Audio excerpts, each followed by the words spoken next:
Parquet presents The Great Gildersleeve. The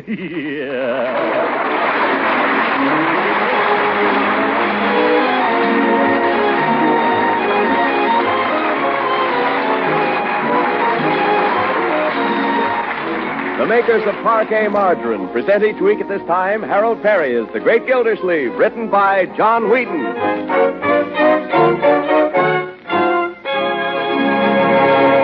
We'll hear from The Great Gildersleeve in just a moment.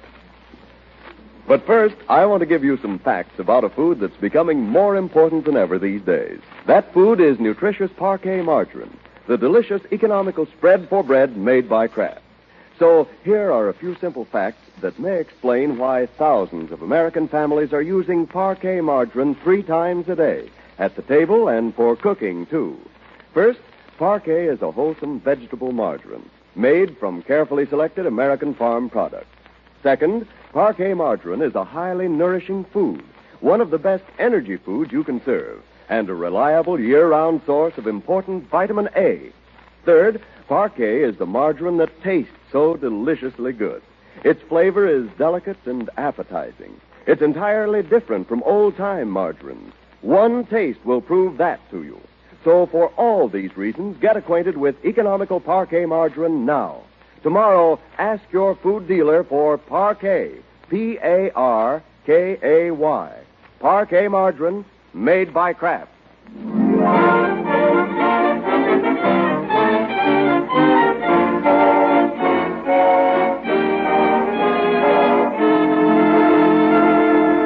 Now let's join our friend, the Great Gildersleeve. We find him in the land of Nod, sleeping the sleep of a man who has put his car up on blocks, bought his full quota of war bonds, and saved 4.5 pounds of bacon fat.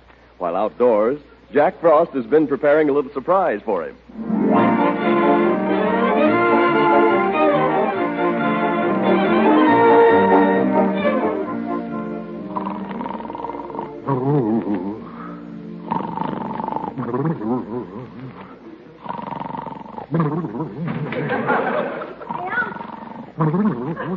Uncle Boy! Hey! Hey, Uncle! What is it, Leroy? Are you asleep? Not now, I'm not. What do you want? Do you see what I see? I don't see anything. Go away. But look outdoors. Look out the window. Daylight. Take it away. No, get up and look. Look at the trees. Look at the ground. Daylight. It gets all over everything. But I'm trying to tell you, Unc, it's been snowing. Well, tell Bertie or somebody. Don't come by. Did you say snowing? If you don't believe me, get up and look. It can't be. 30 days, that's September, April, June, and... Here's a handful of it on the windowsill. Look. By George, it is snow. Snow in October. Why, it hasn't snowed in October since the blizzard of '88. And that was in January.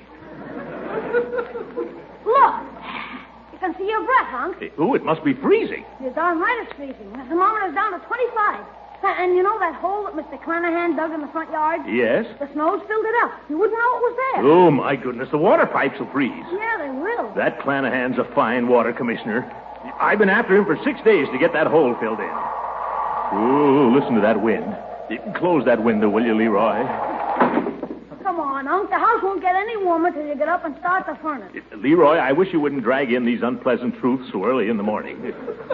Well, come on, get up. Don't stand there staring at me. Go down and tell him I'll be right down. Tell Bertie to keep the coffee warm. All right, go back to sleep if you want. But Bertie's making buckwheat cake. Yeah, I don't... Buckwheat cake? Oh, buckwheats. One side. Gang away. The floor's cold. Where's my bathrobe? Where's my bathrobe? Bertie! Oh, I slept in it. Never mind, I found it, Bertie. Hold the buckwheat.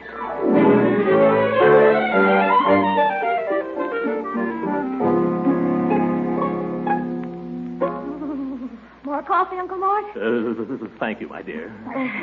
Pass your cup, will you? Hold it still. I can't. I'm shivering. I'll hold it, Mr. Gildersleeve. Ooh, that's worse. Grab it, somebody. I'm sorry. I'm all over goose pimples. Why don't you go put a sweater on, Bertie? I got on so many sweaters now I can hardly bend at the elbow, and my teeth chattering like a pair of dice. Yeah. Marjorie, take a look at that thermometer there, will you? I can tell you from here, Uncle Mort. It's cold. Yes, we'll have to do something about this. While you're up, my dear, hand me a cigar, will you? What do we do? All sit around it and warm our hands? No, Leroy. We go out to the garage and we bring in some firewood. And I do mean you. Oh, me and my big mouth. I'm going to call up Clanahan right now before those water pipes freeze. Better put your rubbers on, Leroy. That snow's wet. Oh, I don't need any. Put your rubbers on, young man. Hello. I want to speak to Commissioner Clanahan. He won't be in? A fine water commissioner he is. And you can tell him I said so. The commissioner is not expected in today. And if anything happens to those pipes, it's on him. Oh, Leroy, close the door. As soon as Leroy comes back, I'll go down and see if I can start old Vesuvius. Bertie. Yes, sir? Bertie, have you ever had any acquaintance with a furnace? Oh, I know how to work it. You just fiddle with that little doohickey out in the hall. But that was last year. Last year we were burning oil. With coal, there's a little more to it. Oh, It's nothing difficult, you understand. I think you'd be very good at it. thank you. Anybody who's as good as you are with a shovel. Oh, the shoveling. Well, that comes into it. But it's not all shoveling. Well, I don't know about that. I know how to run that doohickey. I ran it last year. That doohickey is called a thermostat, Bertie. I wanted to speak to you about that. As I remember it, you ran it last year at about 80. You said 70. Yes, and I used to set it at 70. But the minute I got out of the house, you sneaked it up to 80. Well, sometimes it gets colder than others. Now, this is serious, Bertie. This year we got to save fuel. The temperature is going to be set at 65 degrees, and that's where it's going to stay. 65? Maybe it's going to stay, but I ain't. Oh, you wouldn't leave us, Bertie. Yes, ma'am. I can't work in those 65 degrees. I'll go on away from here. Oh, now, Bertie. I'll go for some work for somebody else if I have to. Calm yourself, Bertie, and just remember this. If anybody offers you more than 65 degrees this winter, they're traitors. Huh? You don't want to work for traitors, do you, Bertie? No, sir, not me. Well, remember that. The government says we've all got to help save fuel, Bertie. And the way to do it is to hold the temperature down to 65 degrees. Besides, 65 is warm enough for anybody. 65 won't hatch no eggs. No, but it'll keep you on your toes. It'll keep you from falling asleep at the broom. Well, if the government says so, I guess that's the way it's got to be. But if it's all the same to the government, I'm going to buy me some woolies and sew myself into them. I'm going to start looking at fur coats. Fur coats? Oh, brother, there we get into inflation. Oh, that's Leroy. Huh? He's probably got his arms full. Yeah. I'll let him in. Yeah. Oh, close it, Leroy, close it. Here's the wood. Where'll I put it? On the dining room table would be very nice. Wise guy. Quick, move the fire screen, Bertie. There. Can I light the fire on? Before we do that, young man, let's get down the cellar and start the furnace. I want to teach you how to take out the ashes. Holy smokes, do I have to do all the work around here? Oh, no. I don't see what you had to go and change the furnace to coal for anyway. The oil was working all right. There wasn't any ashes. You didn't have to get up in the morning and shake it. It never went out. It was swell. It was swell, all right. It was a comfort and a convenience. But we're going to have to give up our conveniences, Leroy. There isn't going to be enough oil to go around this winter. That's why we're burning coal. It doesn't have to come so far, so it's easier to get. Well, it's no easier for me, I can tell you that. Look here, young man. You want to help in this war, don't you? Well, sure I do. I'd go right out and join the Navy. If they'd let me. Why, so would I. Me too. Did I say that? I think we all want to help. But I'm too old to join, Leroy, and you're too young. You've just got to help in the only way we can, and here at home. So remember, every time you carry out a load of ashes, you're in the fight as much as the next man. Well, how about you getting in it too, huh? Even me. I'll get up in the mornings and wrestle with the furnace if it kills me. And I don't have to tell you, young man, when Uncle Throckmorton gets up off his pants, this country is really all out. Put it there, Unc. Yeah. Let's go down and shake the insides out of that furnace. Very good.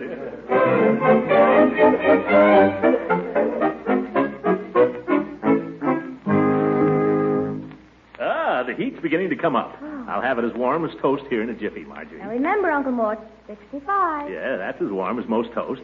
The only trouble is, if this cold snap lasts 3 days, we'll be out of coal. I'd better call up and order some more. Yes, you better. Yeah. Oh, my goodness, I should have done this before, my dear. Hello? It's Summerfield Coal Company? I want a ton of coal delivered to my house this afternoon. In a week? That's a fine way to run a coal company. What's your name? Clanahan. Well, this is Gildersleeve. No wonder you're such a rotten water commissioner. You spend all your time peddling coal. Well, now you listen here, Clanahan. I want a ton of coal delivered to my house before the day is over, if you have to bring it yourself. And furthermore, I want that hole in my front yard filled in. Water commissioner. If my pipes freeze up, I'll sue you. Well, I guess I told him. Hello? Why, you... He hung up. What did he say, Uncle Mort? Yes, nothing fit for ladies' ears, my dear. Wasn't even fit for mine. Where's Leroy? Oh, he's over shoveling off Mrs. Ransom's walk. Oh, Mrs. Ransom, eh? Maybe I ought to go help him. He doesn't need any help, Uncle Mort. He's getting paid for it, you know. Oh, say, I wonder if she's got any heat over there. I wonder what kind of a furnace she's got. I really couldn't say, Uncle Mort. I wonder if it's been converted. It'd be terrible if it hasn't. Terrible. Yeah. Maybe it's been converted and she hasn't got any coal. Oh, that would be just as bad. Yes, it would. Or maybe she's got coal and doesn't know how to start the furnace. Uh-huh. All alone there with no man in the house. Yes. You know what she ought to have? Yes. A man. No, some firewood. Maybe I ought to call up and order her some, huh? Don't you think you ought to find out whether she's got any first? Oh, that's a great idea, Marjorie. I'll go over there myself and find out. Thanks for the tip. No, don't thank me. You were going anyway. Where's my overcoat? Oh, here it is, right in the closet. Button up tight now. You know, I think I'll take her a few sticks of firewood just in case. I'll take these logs Leroy brought in. There goes our fire. Oh, my hat. Put it on my head, will you, my dear? She likes you better in your air raid helmet. I'll have the hat if you don't mind. You don't have to put it on at such a rakish angle. Put it on straight. Oh, you look sweet that way. There you are. I'll open the door for you. Thank you, my dear. Over the river and through the woods to grandmother's house we go. Hey, Unc! The horse knows the way to carry the sleigh through the white and drifting snow. Hey, Marge, where's he going? He's going next door to warm up Mrs. Ransom.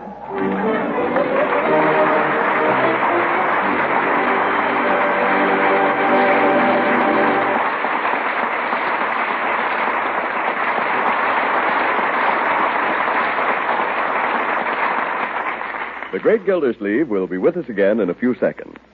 Meantime, plenty of energy is mighty important these busy wartime days. For hard work, yes, and for hard play. Of course, energy comes from the foods you eat, so it's important that you know which foods provide the most energy. Now, one of the very best energy foods you can serve, and one that's economical too, is delicious Parquet margarine made by Kraft. That's a good thing because Parquet margarine is a 3 times a day source of important food energy. Parquet is a grand tasting spread for bread, rolls, or toast, at breakfast, lunch, or dinner. It's a real flavor shortening for baking better tasting pastries, cakes, and cookies. Parquet is grand for pan frying, too, because it doesn't spatter or stick to the pan. And besides furnishing energy, every pound of Parquet margarine provides 9,000 units of important vitamin A.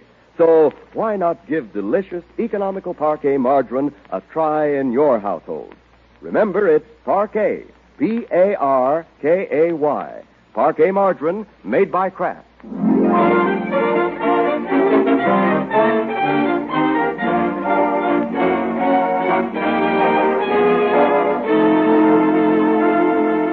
Now let's get back to the great Gildersleeve. Like an angel of mercy with an armload of wood, he trudges up the walk to the Widow Ransom's door, where whom should he meet but Hooker. Gildersleeve, what mischief are you up to? The same mischief you're up to, Horace. I merely came over to make sure Mrs. Ransom has enough heat. Yeah, so did I, and I've got some logs here to prove it. I brought her a hot water bottle, so there. Why don't you just go home, Judge? I'll take care of this. Oh, no, you won't. Why, Horace. It's Horace. Good morning. And Throckmorton. Aren't you sweet to call? Come in, won't you? After you, Throckmorton. You said it. Step inside so I can shut out that dreadful wind. Won't you let me take your things, gentlemen? Allow me to hang them up. Oh, thank you, Judge. Why, Throckmorton, what's this you brought me? Wood for your fireplace. For my fireplace, I declare you're the most thoughtful man. I brought you something, too, Mrs. Ransom. It's in one of my pockets here. Yeah, the judge brought a hot water bottle in case his gout gets bad. Well, Hot water bottle, nothing.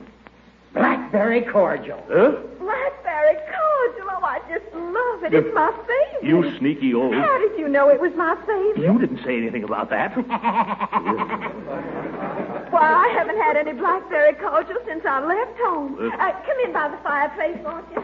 I've been trying to start a poor little old fire here, but all I had was newspapers, and I don't know a thing about fire. Don't you worry, Mrs. Ransom. We'll soon have it blazing for you.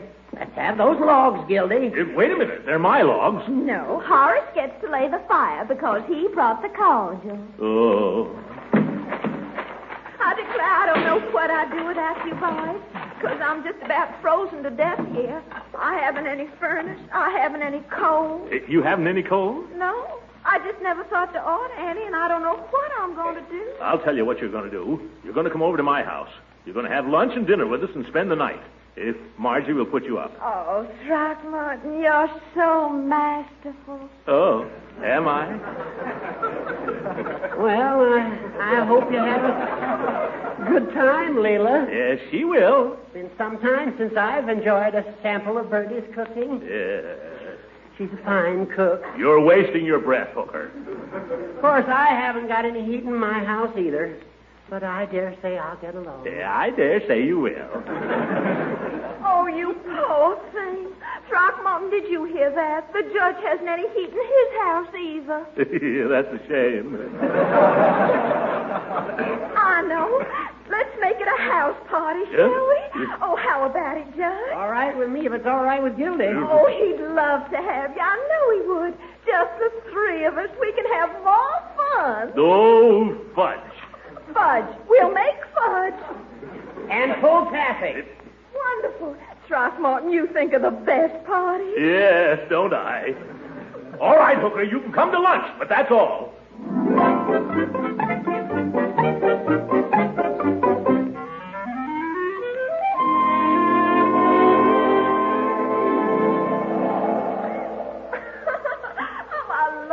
Snow. I declare I just love it to death. I've had the most glorious afternoon. Yeah, me too. You know, this is the first snow I've ever seen in my whole entire life. By golly, I love it too. Makes me feel like a kid again. Yeah. Oh, brother. Hop on the sled, Leela, and I'll pull you. Oh, no, I'm too heavy. You couldn't pull me. Yeah, I can pull you with one finger. Come on, hop on. Well, don't strain yourself now. Yeah, that's right. I'll put up your little feet. Not you, Hooker. Come on, Hooker, get off of there.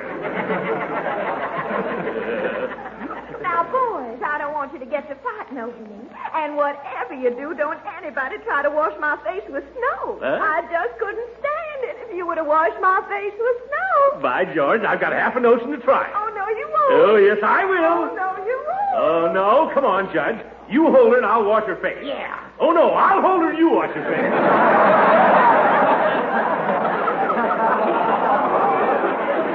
Oh, no, you won't. Oh, yes, I will. Oh, no. You'll have to catch me first. Yeah. Come on, Judge. Get after her. Yeah. Now, come on, chase her, Gildy. I'll have her off before she gets out of the yard. Yeah. Look out, Judge. Hey, that hole. Oh, no.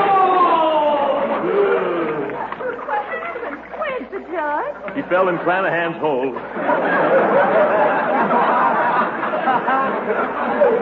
Get me out of this. Get me out of this. I'm freezing to death. Give me your hand, Judge. Red water, Judge. Red water. He doesn't have to. He's standing in mud. Come on, Judge. Jump. There. Oh, it's cold. Oh, Judge, you're just a mess. Now you better run right in the house before you catch your death. Yes, come on in. Are you all right, Judge? I'm not saying Gildersleeve till I see my lawyer.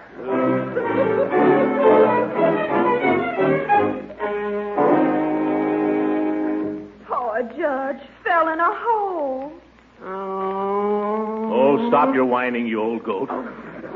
Throckmorton. Now, Judge, you just lie in front of the fire till you get warm. He's been lying there for hours. When's he going home? Right now. Ooh, my ankle. Huh? Oh, I'm afraid I've done something to it. Oh, so it's your ankle now, is it? Yeah, I can't stand on it. Ooh. Oh, you poor child. Oh, the poor widow fellow. Witchy, witchy, witchy, witchy. Oh, well, maybe that's the drugstore with the camp oil. I'll go. Hooker, you're an old fake. There's nothing the matter with your ankle, and you know it. What are you going to do about it, Gildy? Good evening, Mrs. Ransom. You brought the campfire? Yes, I trust you're not feeling indisposed. Oh, no, it's for Judge Hooker here. He fell in a hole. I'm sorry to hear that, Judge. How did it happen? I was chasing. Never mind. Hello, Peavy. Oh, hello, Mr. Gildersleeve. Peavy, now the judge thinks there's something wrong with his ankle.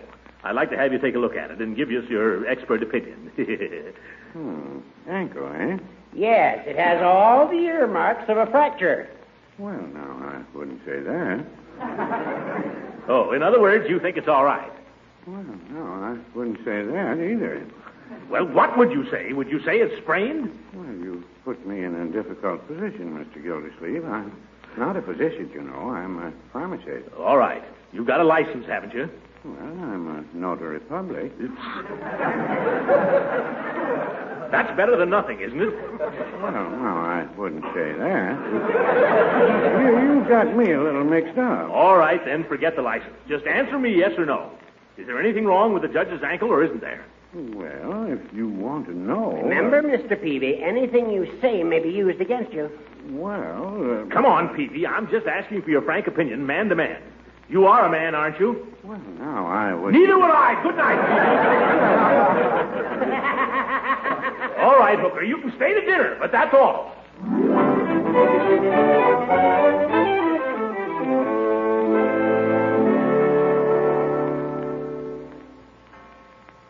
My goodness gracious, 11 o'clock. 11? Oh, shank of the evening, Leela. Why, Marjorie isn't even in yet. I must get my beauty sleep. You couldn't be any more beautiful than you are, Leela.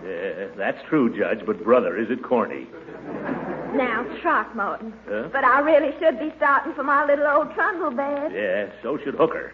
Oh, I think I hear Marjorie outside. Shut the door, my dear.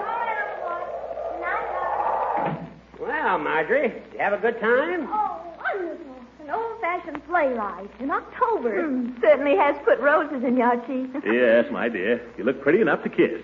In fact, you look as if you had been. Oh, well, some Lord, what sharp eyes you have. Yeah? Well, I've got an early day tomorrow, so if you don't mind, I'll say good night. Good night, Judge. Good night, Marjorie. Good night, Mrs. Ransom. Good night, honey child. Good night, Uncle Morris. Good night, my dear.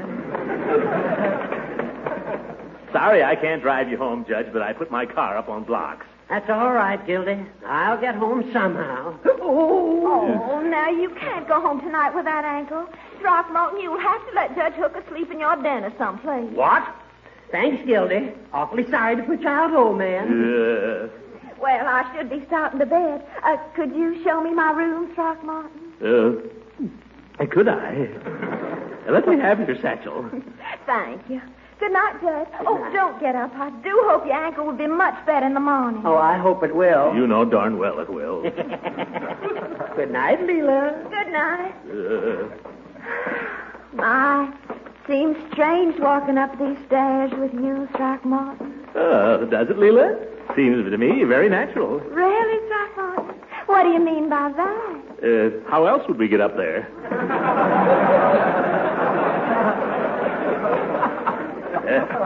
Here's my room, Leela. I mean, your room. Oh, what a nice room. Yes, I put the bath towels here, and here's an extra pillow, and here's a nice warm quilt, and then in case it really gets chilly, What? I put an electric heating pad in your bed. Well, that's just the sweetest thing I ever heard of. If there's anything else you need... Oh, I've got everything in my little bag, thank you. Oh, well, then, good night, Leela. Good night, Throckmorton. Sure you don't want me to tuck you in? Why, Throckmorton, you devil, you. Yeah, but I was only joking, of course.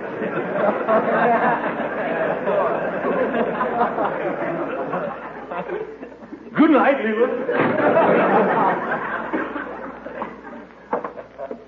Oh, me. What an angel. I hope I dream about her tonight. All right, Hooker, let's get to bed. You take this couch, and I'll take the leather one. Is this enough blankets for you? I suppose so. Well, then, good night. And please do me a favor. What's that? Don't snore. I never do. Don't you lock the house up, Gildy? I have. I always go over it before I go to bed to make sure. Yeah? Well, you're a nervous old woman, you old goat. I am not. But I know there's such a thing as burglars because I send half a dozen of them to jail every week. Burglars? Just the idea. Can I turn the light out now? Anytime. Well, all right.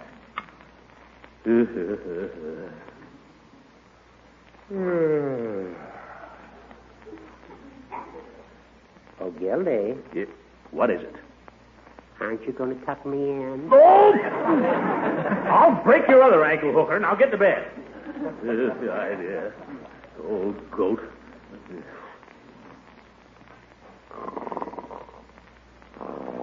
Oh, isn't that awful? Snoring already. Listen to that. What's that? Hooker's got me imagining things. Ooh, it's probably in the cellar. Oh, my goodness, there's nobody in the cellar. Come on, Gildy, you got to be a hero. You got to go down there and face it.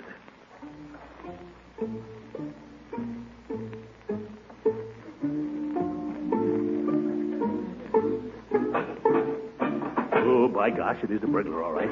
He's trying to get in that cellar window, right over there by the furnace. But I'm ready for him. When he comes through, I'll hit him with his poker. Aesop, quiet. Shh, quiet, cat. Aesop, go away. Shh. Oh, here he comes. Oh! Landslide! Help, murder! What's going on here? Oh! You wasn't cold, didn't you? Clanahan! You've been after me all day. You and the whole town.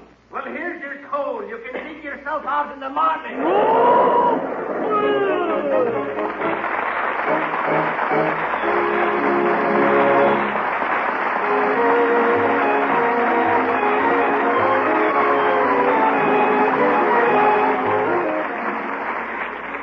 There's something I'd like to say to all our listeners.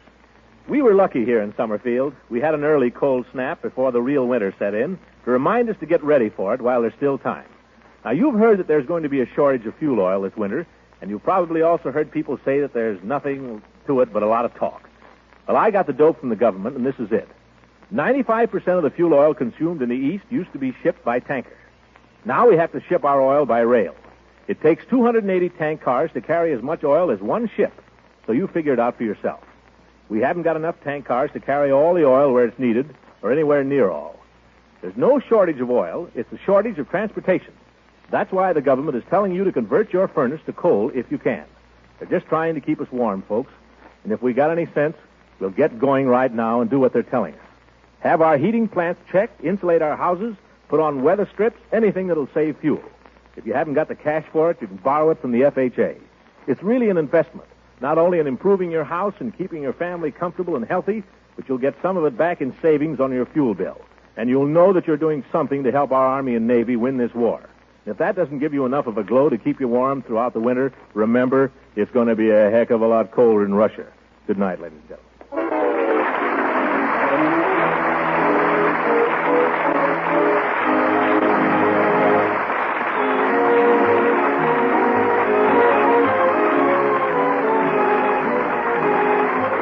Original music heard on this program was composed and conducted by Billy Mills. This is Frank Bingman speaking for the makers of Parquet Margarine and inviting you to tune in again next week for the further adventures of the great Gildersleeve.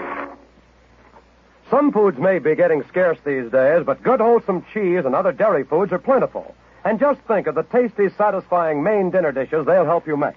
Macaroni dishes, rarebits, soufflés, sandwiches, fish and egg dishes with cheese sauce. Yes, and dozens more. With cheese dishes becoming so important in your menus, you should know about Pabst-Step. Yes, Pabst-Step, the delicious golden cheese food of 100 different uses. Pabst-Step is a very special cheese food in many ways. Pabst-Step slices so neatly, spreads so easily, it's grand for sandwiches or snacks. Pabst-Step melts and blends so smoothly you'll prefer it for cheese sauces, all kinds of cooked cheese dishes. Pabst-Step is nourishing, too. It's a fine energy food rich in milk nutrients and easy to digest. So stock up on Pabst-Step now. Your food dealer has it in the distinctive round, flat package. Remember, it's Pabst-Step, Pabst-ETT. Pabst-Step, the delicious golden cheese food of 100 uses. This program reached you from Hollywood. This is the National Broadcasting Company.